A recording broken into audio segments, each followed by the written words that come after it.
And continuing with the concept that we brought in yesterday in terms of making our wish list, top 5 players at each position for the Steelers, right? Not ranking them overall in terms of who's the best player in the draft, because as we said, certain players, man, we know they're gone way too early. There's no point in even entertaining that. But, you know, in this situation right here, as we're talking about the linebackers today, it was dope because everybody's on the board. Everybody's in play. Yeah, literally everyone. It was a good situation to be in, man. I feel like this is the most volatile position of where you can have people ranked. Yes, absolutely. You can have a dude ranked probably 2 or 3, and another guy could have him ranked like 8 or 9. Yeah, absolutely. I could easily see that, man. I could easily see that. So with that being said, man, we're going to list off our top 5 LB prospects that we would like for the Pittsburgh Steelers. And y'all in the chat, man, because I didn't do this yesterday, I totally forgot. Y'all drop y'all names in there as well, man, who you know, your top 5 LBs for the Steelers to target in the draft, man, so we can read those off as well, see your thoughts and things like that. But you know, with that being said, you go first. I was definitely going first since you know it's LBs, man. You thought I was gonna let you go first on LB day? Come on, man. You know what time it is. Let's get it. I even have honorable mentions. This is for the Steelers, too. Yes, for the This Steelers. is for the So can I start with my honorable mentions? Is that okay with you? Go for it. Go for it. Why you gonna tell me what you mean? Go for it, man. What you trying to do, man? I'm excited. Oh man, I thought you was like, yo, go for it. Like, No. Oh, I thought it was just. I'm like, I'm ready. It's like, wow. Let me hit the cushion. No, I'm playing. But to start it out, man. I have 2 honorable mentions that I want to get out the way first, man. The first one is Quay Walker, and the next one is Trey Anderson. Quay Walker is the other starting linebacker. I mean, it was a 3-man starting unit at Georgia. But Quay Walker was the other guy, man. Still tested extremely well. A little bit smaller. No, excuse me. He has good size on him. Excuse me on that one. Downhill guy, though, man. I definitely like his energy, man. Physical player. If I remember correctly, TG, when he came on and talked about Quay, I think he called him like a more athletic Vince Williams or something like that, if I remember correctly, when he was talking about him. But I definitely like his game, and I think that he would fit in terms of the physicality and the athletic ability that he plays with. That's why I have him as one of the honorable mentions. Trey Anderson, the do-it-all guy from Montana State. I have him as another honorable mention because he tested through the roof. Former was it player of the year at quarterback in their conference. Then he turned over, went to defense, turned out to be a even better linebacker. Had a good showing in the Senior Bowl as well, man. Just crazy athletic, though. That's the thing with him, man. And the reason I have him as an honorable mention and not, you know, in my top 5 is just because he's still young at that position. He's still learning and he's still raw compared to some of these other guys. But from there, man, at number 5, I got my man Channing Tindall, man. I like him a lot, man. The speed that he plays with, the physicality. He was a part of that rotation at Georgia. Channing and Quay Walker, man, they both were like, well, no, Quay was technically the starter, but they would rotate in series by series in theory, man. But Channing, man, I just like his game, man. I like his size. I think that he's a guy that, you know, in the right system, you can really get a special player in him if you continue to develop him and stuff like that. So that's why I have him at number 5. At number 4, I got Christian Harris, the cat from Alabama, who at the time, watching him on tape, you think he is a slow bruiser LB. And then you see him at the combine and you're like, bro, you ran what? I'm like, is that can't be the same guy I was watching. Is that? So I think he's a guy that tests faster than he technically plays, or at least on tape, he didn't look like he was running that fast, but he is super productive, man. Super productive. And I like the fact that he played at Bama. You know what I mean? So that definitely stood out to me. He's pretty good in coverage, too. Yeah, absolutely. Just a little maybe undersized than what you'd want, but still, what, 6? He was still 6 foot or 6 foot, or something like that. Mm-hmm. But like I said, I was surprised at how fast he tested because he just doesn't look like he plays to that speed. But you don't see guys running away from him either, though. So I guess that should give you a little bit more context with him. But that's why I have Christian Harris at number 4. At number 3, let's go UW. This one's for you, baby. But I had to put my man Chad Muma right here because I like his athletic ability. I like his range. 6'3", explosive athlete. You saw the numbers, man. The intangibles tested better than Devin Lloyd, which shocked a lot of us, you know. But super productive. I think that he fits today's NFL in terms of that coverage linebacker, that off-ball guy that can play in space. He just checks a lot of that off, man. And he's a high-volume tackler as well, man. I like the guys that can cover and tackle, right? I don't want a guy that's going to be a liability on either part. But Chad, he definitely checks those boxes. That's why I have him as that number 3 guy in terms of, you know, those LB prospects for the Pittsburgh Steelers. Then at number 2, I got Nakobe Dean. Ooh, this is an interesting list. I like Nakobe a lot. And I do think that, you know, if the Steelers were to take him, I think that he is what we want Devin to become. Now, we know we still have our questions out about Devin in terms of if he can develop into that type of player. But Nakobe on tape right now is that guy. I mean, they look identical in terms of when you just watch how they move and how they look from a size and weight standpoint. But Nakobe's just a more productive player. You can see the leadership as well. He was the leader of that Georgia defense. As talented as that defense was, with all those first rounders and high draft pick guys. With Nakobe, I just think that, man, he checks a lot of those boxes. He's a see ball, hit ball, sideline to sideline. He can blitz. I mean, he checks every box you want. I just have him at number 2 because he's a little bit shorter, and like I said, he reminds me of Devin Bush in the sense of like that smaller, compact build and stuff like that. But then at number 1, man, I got my man Devin Lloyd. I think that, to me, even though he didn't test the best, I think that he knows how to play the game. He's a former safety. You can see the coverage ability. You can see just the ball savviness as well. He can rush the passer, man. He can play the run. You walk him up around the line of scrimmage, man. He's a super productive just athlete on the field. And for me, man, I think that, if you're pairing him with Miles Jack, Lord have mercy.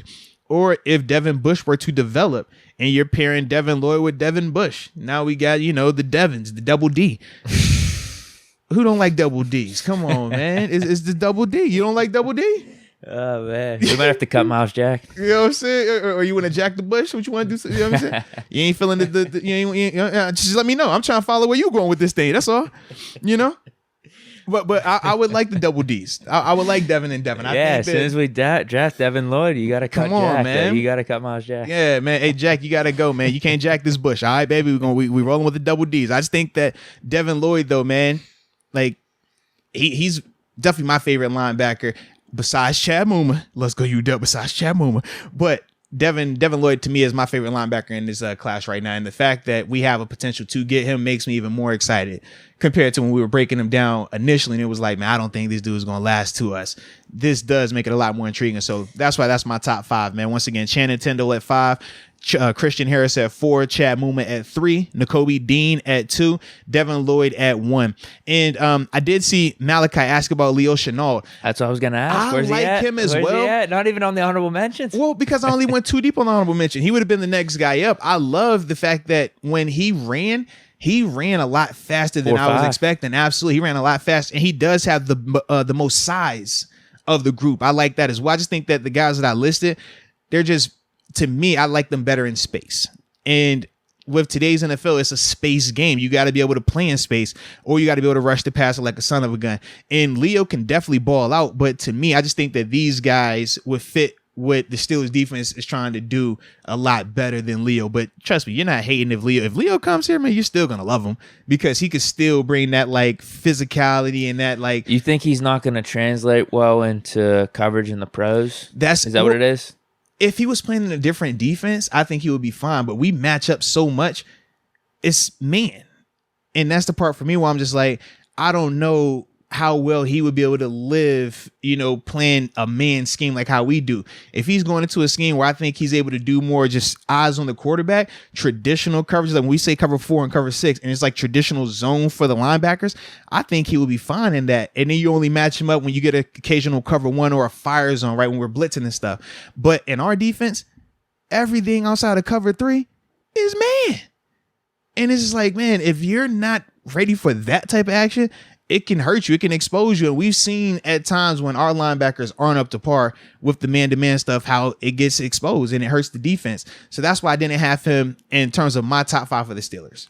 Interesting. Yeah, but that's just my perspective, man. But what say you, my partner? No, because I'm with you. I don't have him in my top 5. But that's man, you gonna give me that? And I wasn't this year. It was in the chat. I saw it in the chat. I was gonna say that's the interesting thing. I'm looking at some other people's rankings online yesterday. Yeah. Some people have Leo Chennault at number 1. Mm-hmm. Some people have him in the top 3. Yeah. But whenever I saw some of his stuff, I'm like, dude, I don't know if that's exactly what we're looking for. I agree. Right now. I really don't. I mean, I know he tested well and everything. Yeah. I know he was a real good thumper back in college, but they think with how he tested, he could show more upside because of that. But I'm just like, I don't know, bro. I don't know. Just from watching his game tape, I can't.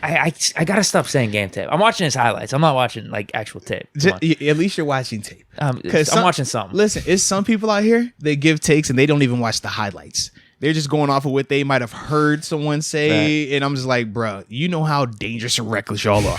Like, you got to stop this. Okay. I don't want to talk about nobody that I haven't at least watched them once. Yeah. You know who intrigues me, though? He's not going to make my top 5. I don't even know if he necessarily makes honorable mention.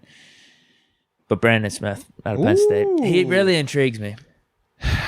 He's productive. I just don't know if he's going to be fast enough, though, bro. A little inconsistent, but the prototype's there. Yeah, it is. The measurables, the speed, it's like off the charts. It is. But when you watch him, though, I don't feel like it's always there consistently. No, you're right. Watch him at times, I'm like, I don't know if you are fast. I don't know if you are explosive enough. But then sometimes it looks great. I'm with you, man. Yeah. Yeah. So they did have him going in like the second or third earlier in this whole draft process, but now it looks like he's slipping to maybe end of third or fourth. And if we could take him around there, that could be nice for a flyer. And why I like that as just a concept or a thought is we got 2 starters already. We could take a chance on like a high upside guy and have him develop for the next 2 or 3 years. Yeah. Because I do think if he develops fully, I mean, he could be a stud. No, I agree. All right, my 5. I got number 5. I don't want to do this. Do it. Yes, you do. You always want to do it. I'm thinking upside with my 5 because we already have 2 guys. So you believing in the Bush and Jack? Are you believing in Jack and Bush? Enough, yes. Okay. Got Miles of Bush. Let's go. I'm going Chad Muma at 5. Oh, okay. Staple play. Like, I think he's one of the more for sure things to just be a really good player, right? I would agree. I'm going upside, though. I was like, dang, you put him at 5. That's why I was like, ooh, all right, your list about to be fire. Let's get it. I'm going upside. Christian Harris, 4. Okay, I like that. My list is messed up a little bit. You sure? Yeah, because no, it's not messed up. It's not. Yo, you be killing me. I want to knock. I want to knock Nakobe Dean a little bit. I'm not even gonna lie, just because we already have the prototype with him and Devin Bush. Because I do think overall he's my number 2 guy. Okay. I want to knock him for the Steelers a little bit. At the same time, Duke can just ball. He's a baller. Let's just put him at 2 because I think as this draft process has gone on, he went from a top 10, top 15 pick. Now people are saying he might be out of the first round. It's getting a little bit ridiculous. I think people are nitpicking with him because of the size and everything. Dude can ball. He was the leader of that Georgia defense. Jumps off the screen whenever you watch him too. So like, let's not nitpick. Let's not try to do too much. I'll put him at 2. Who's your 3? I was gonna say. I already got 4 and 5. Like, what? I like how you doing this though, man. Troy Anderson. I need that upside play, dude. I need that upside play. The measurables are off the charts. I instantly just heard Rudy playing in the background when you threw Troy in there that high. Huh? So I just heard Rudy playing in the background when you put him in that high. Rudy, why? Rudy. Come like, how you gonna throw Troy in there with all these other studs, man? No, I'm playing, man. You good, bro. I mean, you had him in your honorable mention. Like, yeah, it's honorable mention. No, he's definitely up there. I'm just giving you a hard Do you time. get what I mean, though? No, like, I like the upside. I'm following you. It's an upside play. If he can reach that ceiling, that potential, holy hell, dude. Very true. With the speed, the size. Now, the only knock right now, I would say, is the immaturity at the position, or just the not playing or not getting as much. What word am I looking for? Immaturity at the position. Just not as experienced. He's young, not as experienced. I was experienced. I was either way. Whatever word you want to go with, man. Not as experienced. Yeah, he's young at that spot, bro. He's a year. One full or a little bit over that. You know, at the LB position, that's not a long time. But we said it's very similar to how like TJ Watt was in a sense, where TJ played 2 seasons. 2 complete seasons or whatever at outside linebacker before we took him. So it's like you can see how these guys continue to develop. Even Chooks is another guy who started out late in his football career and stuff like that, and he's continuing to grow and get better. I just think that Troy can definitely follow in those same type of molds. Yeah. And like I said, the athletic ability is there. It's definitely there. But why I think it's perfect for the Steelers is he'd be coming in as our 3rd guy. Like, we don't need him to do anything crazy right off the bat. Yeah. Have him develop, and who knows what he could be year 2, year 3. He could be an absolute stud for us. So that's why I like him at that 3rd spot. Let's just try to go for that upside play. Okay. And he's proven to be a good linebacker. No, he definitely has. Yeah. He's just a bum, just complete project. Right. Hey, he's a combine where it's like, no, you cut the tape on. He was definitely productive. You watch him at the scene where he was productive as well, man. Yeah, so 2, Nakobe Dean. I already mentioned that. Yeah, and obviously Devin Lloyd, number 1. I think he's the best linebacker. He's the guy that I won in the first round. He's one of my top 3 picks that I want between him, Jameson Williams, and Jordan Davis. And you know what else I would say too? Going back to Devin Lloyd, I do think it's a difference between guys that test well, like fast guys, and guys that actually know how to cover. Because I was happy he tested that because now he's dropped to us. He was going to go in the top 10. Because when you watch him, he actually understands how to cover, and that's the former safety background. Because plenty of guys can run fast. At times, Devin Bush's issue is that he's running too fast. You got to understand, patience, allowing the receiver to lead you.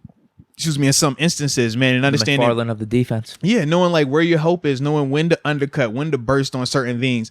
And it's a feel thing. It's not necessarily, you can run fast in a straight line, because when these guys are running routes, they're not running in a straight line. They're up, they're breaking across, they're stopping, they're going back and forth. So you got to understand the route tree, understand the defense and where the strengths and weaknesses are and how teams could attack you. And I think once he gets that concept a little bit better and he's more comfortable with it, you'll see him be a lot better in coverage because he has all the athletic ability. But to me, Devin Lloyd, he's already ahead in that vein. I think that he just understands how to be patient in coverage. He understands the routes, the concepts, very similar to what we say with Chad Muma. It's like, man, these guys just know how to cover, and you either know it or you don't. Like, you can develop it, but it takes a little bit more time. But I just think that, man, those guys are a little bit further advanced than Devin is in that vein just right now. And part of that is because Devin has missed time with the injury. You need to be out there so you can get that feel. It takes time, because sometimes these dudes feel like they are flying and you're like, bro, I gotta go. And it's like, nah, man, look at how this dude's running. Them knees are up. All right, he's gone. But if them steps are getting choppy, you got to start feeling that. You got to know, hey, man, he's not going vertical anymore. He's about to sit it down or break left or right. Get ready to anticipate that pick aside. I just think that, man, once he gets that concept down, we'll see him take that growth. But until then, that's why I like these other guys a little bit better. Yeah. But I like that, though, man. That was smooth right there, man. Yeah, I hope we take Devin Lloyd. Yeah, that was smooth right there, man. Anderson will be sick in the 3rd. Yeah. Anderson gonna be flying around, bro. He is so. I like him. I like him, dude. Yeah. Yeah. I think those are my 2 picks that I want. Okay. Because if we take Dean, and I don't know if I'm that excited if we take Dean in the 1st. It's weird to say. Yeah. But I think he's still a fine fit for us. But that's because of the Devin Bush. Well, Devin Bush, yeah, we already got him. But also, Devin Lloyd, I think he is that new guy, that new era at linebacker. Yeah. That's what and he has the size. I just like the fact that he's a bigger body in there in terms of taller than Nakobe. So yeah. All right, so let's get to this last one before you transition to these phone lines and everything. Sound good? Anderson at 2. Drop Nakobe down to 3. It sounds like that's what you was trying to do, man. You're the most confident, indecisive person I know. All right, it goes you, and then it goes my wife when it's time to get dinner. Hey, babe, what you want to eat? I don't know. Are you hungry for anything? I don't know. Do you care what we get? No, I don't care. You want to go Applebee's? No, I don't want that. It's like, bro, you just told me you ain't care.